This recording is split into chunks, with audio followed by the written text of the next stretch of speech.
Yo, might need a bit of a shave, you know? I need a little bit of shade. Hey FIFA fam, Nate PTK here, back with another team preview ahead of the E-League Australia 2022. It starts this Saturday. Man, so close I can almost taste it. Now, every E-League competitor must use at least 2 A-League foot items from the club that they're representing during the competition. And today we're checking out Perth Glory. Now, in this series so far, you've heard me talk a lot about pace.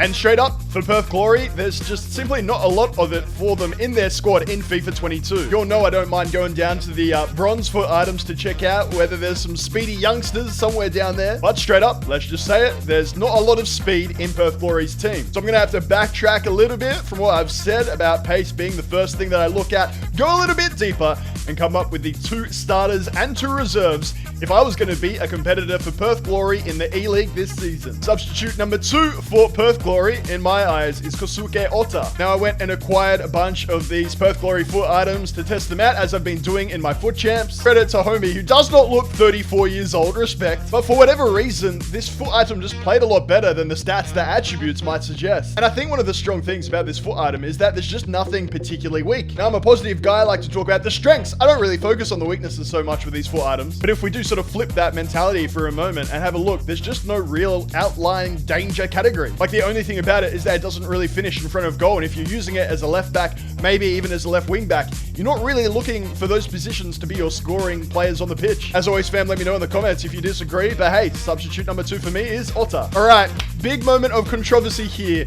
My substitute for the Perth Glory, number 1, is Daniel Sturridge. Now, those of you familiar with the Perth Glory squad will know exactly why this is. But if you are unfamiliar with the team, with the squad, with the players, just hang on a moment, you'll find out why he's not a starter for me. Now, let me just say, if it was going to be 2 attackers in your starting 11, then 100% Sturridge would be your go-to. But because most of these competitors will include 1 fullback or defensive player and 1 attacker just to balance things out, Sturridge is not going to make that starting 11. And it's wonderful to have gold foot items with A-League players in FIFA 22, don't get me wrong. Now, I do believe that Sturridge will be an impact sub off the bench when those A-League players are getting replaced. He'll certainly be a goal-scoring contributor, but he's my substitute, number 1. Starter number 2 is Brandon O'Neill. Man's been on the East Coast and played for a few A-League clubs. He settled down at Perth Glory. Let's run through some of these positives, shall we? Starting with that 4-star weak foot, which is very handy for any foot item that's contributing a little further up the pitch. But even passing out from the back, it's nice just to know that if you're going to go for a left foot pass with Brandon, it's more likely to come off than other foot items. Now, don't get me wrong, I don't think this is sort of your go-to for like your goal contributions, whether that's scoring or assists.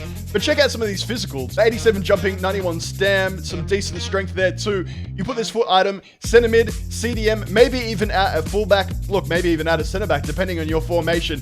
You'll get the job done. This foot item fights for the badge. Good agility, good balance. He's safe. Brandon O'Neill, he's safe. He makes me feel safe. Starter number 1, and to be honest, I almost missed this bit right before I thought of it now. Aussie Bruno, baby! Aussie Bruno! Sure, he's still got that Uruguayan flag there for FIFA 22, but fantastic to have Bruno represent the Socceroos. And more relevantly here, while Sturridge certainly has some advantages over Fornaroli, there are some individual things that, in my opinion, make Bruno a better foot item. Firstly, 4-star, 5-star. By that I mean 4-star skills, 5-star weak foot. You put this foot item in front of goal, particularly against maybe some competitors that haven't watched this video, they won't quite realize that he's more than capable on shooting on both feet. Not to mention, he's also capable of pulling off some of the higher till skill moves. It's not quite 5-star skills, but it's up there. And while I do believe that individual stats are important, as I've already talked about and continue to talk about, the feel of a foot item.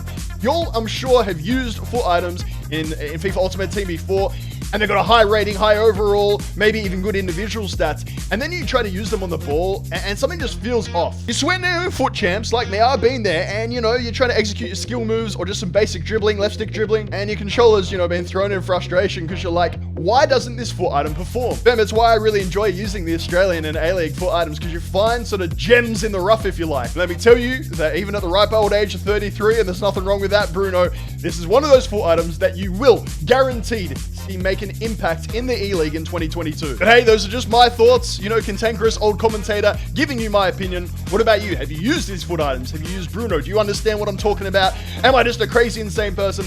Look, yes, but I'm one who is passionate about the A-League and Australian football. We are finishing off this series this week. Stay tuned to tomorrow's video where we take a look at Sydney FC.